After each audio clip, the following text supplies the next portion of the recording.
আসসালামু আলাইকুম। আমরা এখন যেখানে দাঁড়িয়ে আছি আপনারা দেখতে পাচ্ছেন এটি একটি আনারসের ক্ষেত। আমরা আনারস চাষ বলতে আমরা জানি সিলেট, মৌলভীবাজার, রাঙ্গামাটি, পার্বত্য চট্টগ্রাম এবং টাঙ্গাইলের মধুপুর এলাকা। তো আমরা এখন যেখানে আছি সেটি হলো টাঙ্গাইলের মধুপুর এলাকা। এখানে প্রচুর পরিমাণে আনারস চাষ হয় এবং এখানকার আনারস খেতে অনেক সুস্বাদু এবং বেশ কয়েক প্রকারের কয়েক জাতের এখানে আনারস চাষ করা হয়।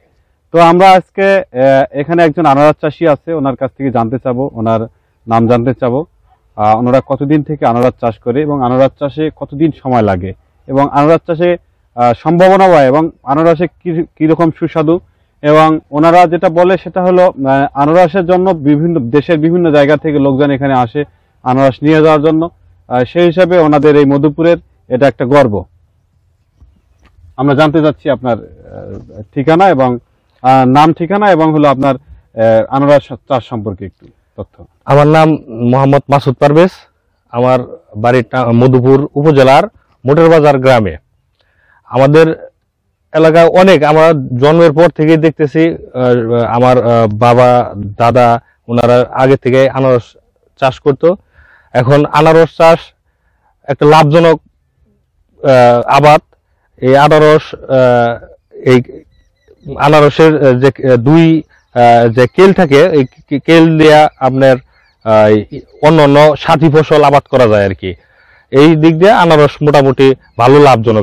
কি ফসল ছিল? এদিক দিয়ে কচু ছিল, হ্যাঁ কচু ছিল, আদা ছিল, এটাতে কচু ছিল, এটাতে আদা, হলুদ, মরিচ, পেঁপে সাথী ফসল হিসেবে অনেক কিছু আবাদ করা যায়, যার কারণে এটা অনেক লাভজনক। আমরা যেটুকু জানতে পারলাম ওনার কাছে সেটি হলো আনারস চাষে আনারসের চারা রোপণ থেকে হারভেস্টিং পর্যন্ত আনারসের সময় লাগে হলো 18 মাস।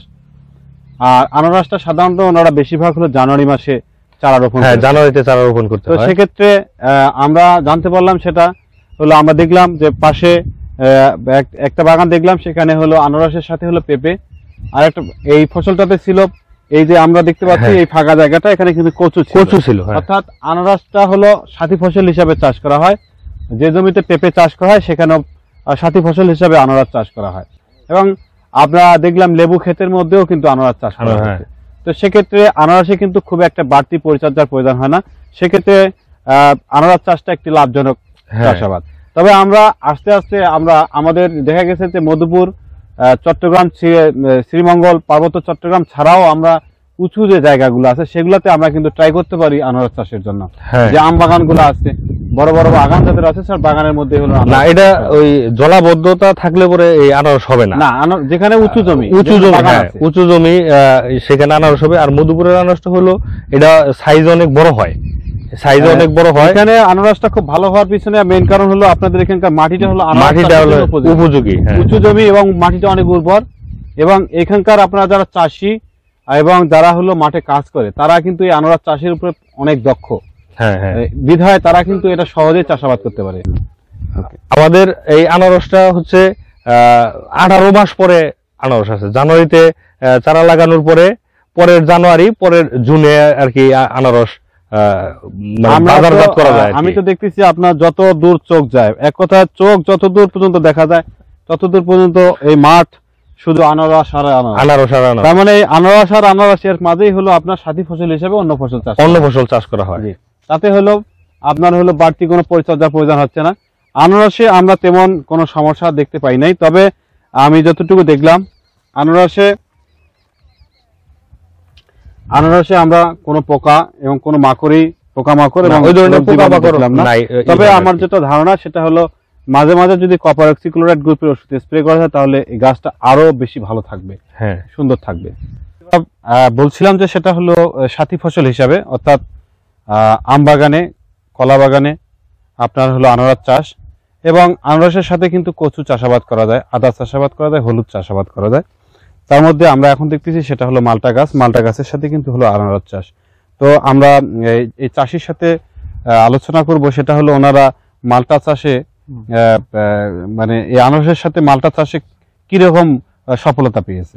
হ্যাঁ, আমরা এই যে মালটার সাথে যেমন আনারস গাছ সাথী ফসল হিসাবে দিয়েছি, তো এটাতে আমরা অনেক উপকার পেয়েছি। আমাদের মালটা গাছ হইলো আর পাশাপাশি সাথী ফসলটা আমরা পেয়ে গেলাম। তো আমাদের মালটায় যে খরচটা হওয়ার কথা ছিল সেটা আমাদের আনারসের খরচেই মালটা গাছটা আমাদের হয়ে গেছে। হয়ে গেছে। এখন আমাদের যেমন মালটায় আমাদের উপযোগী হয়ে গেছে, এখন আর আমাদের আনারস গাছের দরকার নেই। এবার আমাদের এই আনারস গাছ আমরা ফেলে দেবো আর কি কেটে। তো আবার তার সাথে আপনার ওই যে আমাদের চারা আছে, ওই চারাগুলো আমরা 5 স্টেপে এখান থেকে বিক্রি করতেছি। বিক্রি করতে পারতেছেন। হ্যাঁ। এই যে আপনাদের এইটাতে কিন্তু এবার আনারস আসবে, তাই তো? হ্যাঁ, আমাদের ওইটা এইটাতে আনারস আসবে, এটাতে আনারস আসবে, হ্যাঁ এটাতে আনারস আসবে, কিন্তু এটা আসবে না। না না, এটা অন্য জায়গায় কাটতে হবে। এটা আপনার কেটে অন্য জায়গায় হ্যাঁ। লাগাবেন, হ্যাঁ। অথবা হলো আপনারা বিক্রি করে দিবেন, হ্যাঁ। তাই তো? হ্যাঁ। আচ্ছা আচ্ছা। তাহলে আমরা যেটা জানতে পারলাম সেটা হলো সাথী ফসল হিসেবে আনারস চাষ হলো বাংলাদেশ হলো সম্ভাবনাময়। তবে যে আনারস চাষের জন্য এমন জমি হতে হবে যেখানে বৃষ্টির পানি কখনোই জমে থাকবে না। হ্যাঁ।